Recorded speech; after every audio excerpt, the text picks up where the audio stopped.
Hi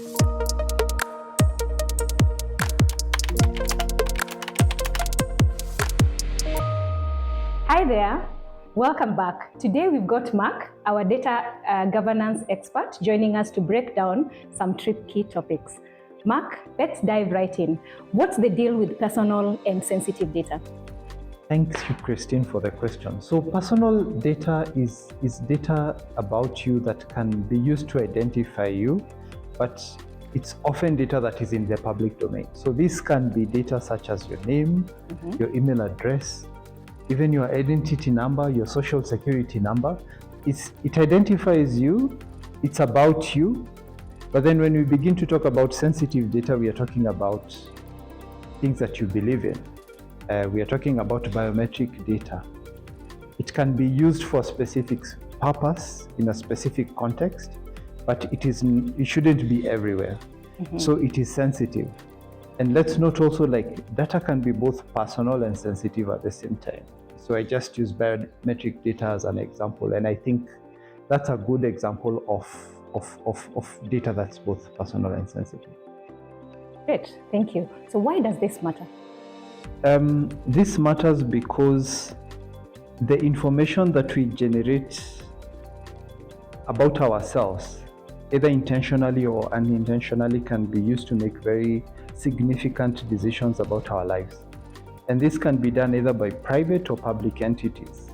The Universal Declaration of Human Rights talks about our right to privacy. Our right to know when some of this information is used, and if it's erroneous, how can we change it? So it impacts us, and in a profound way, and sometimes it can be used to influence very significant decisions about our healthcare, about our education, like very fundamental things about us and our children. And so when we talk about this information, it just shouldn't be accessible to anyone and everyone, especially because it can be used not just for good, but it can be used to harm us. So I need to have the ability to stop somebody who could harm me from accessing this information.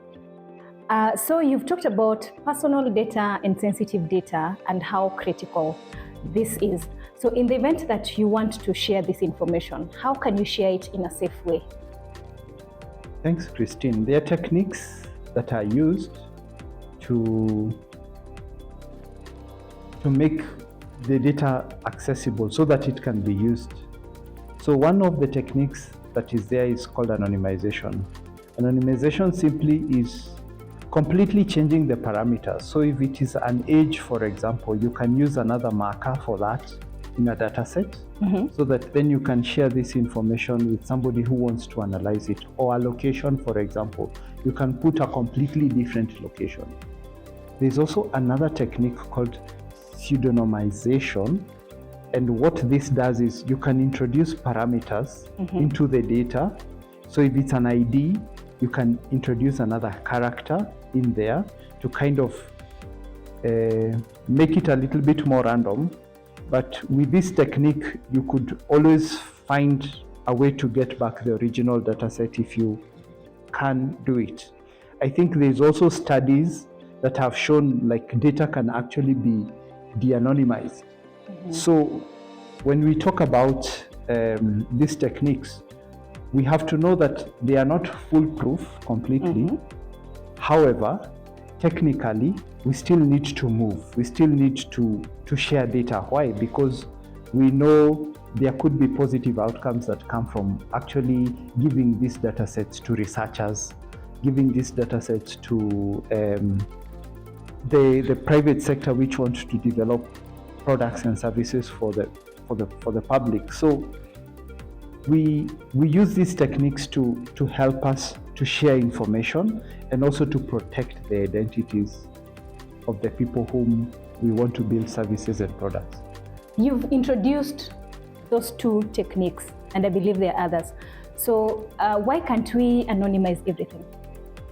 One of the reasons why we cannot anonymize everything is let's say this is a data set that is about a specific locality, and I change the markers so that I do analysis.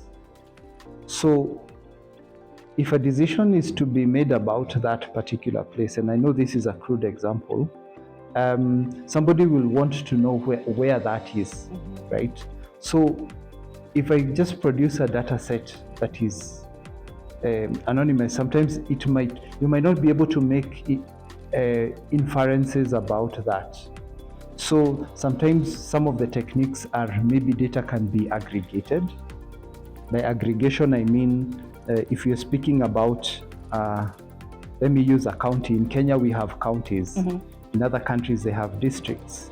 So instead of giving data about the sub-districts or the wards, you will put it at the district level so that then somebody can be able to make an inference or a valued judgment about that particular data sets rather than completely change it, and randomly it's not possible to kind of make an informed decision about it, but that's a very crude example. How does the Kenya Data Protection or the DPA handle health data?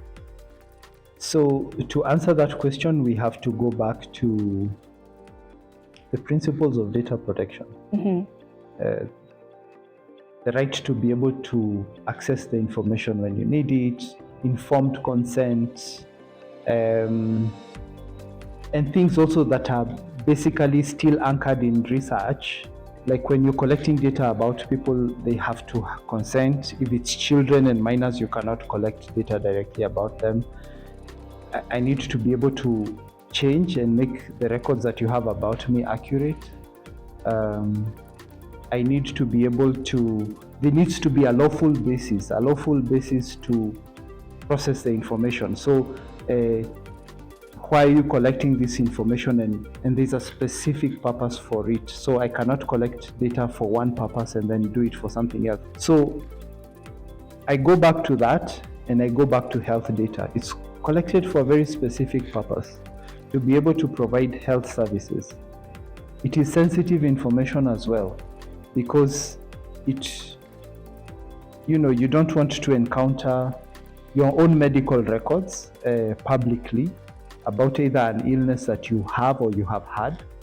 And so when we go back to these principles and what the Data Protection Act, actually in Kenya we call it the Office of the Data Protection Commissioner. It has health regulations, a health guideline that talks about how to protect health data, and it reverts back to these principles of data protection. And the reason they talk about it is because it's overarching principles that help us to know how to process the data. There is something called purpose limitation, which you've already spoken about. I cannot use it for somebody else. Somebody has a right to know what records you have about me. They have a right to know when this record is shared with somebody else and say, can you share it or not with somebody else?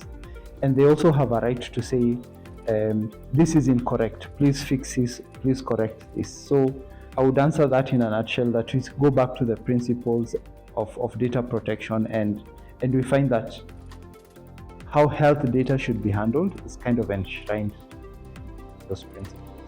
Great. And thank you so much. And that explanation has reminded me of an experience we had some time back, where a partner was complaining of their health records having been leaked out. So it's around disclosure of that information. At the hospital, information is collected, then it's just scattered. So she was able to meet her health record somewhere in the marketplace. Yes. So thank you for breaking it down, and we are happy to have our data superheroes out there. Thank you, Christine, for the questions and having me talk a little bit about something that I'm passionate about. Great. Thank you.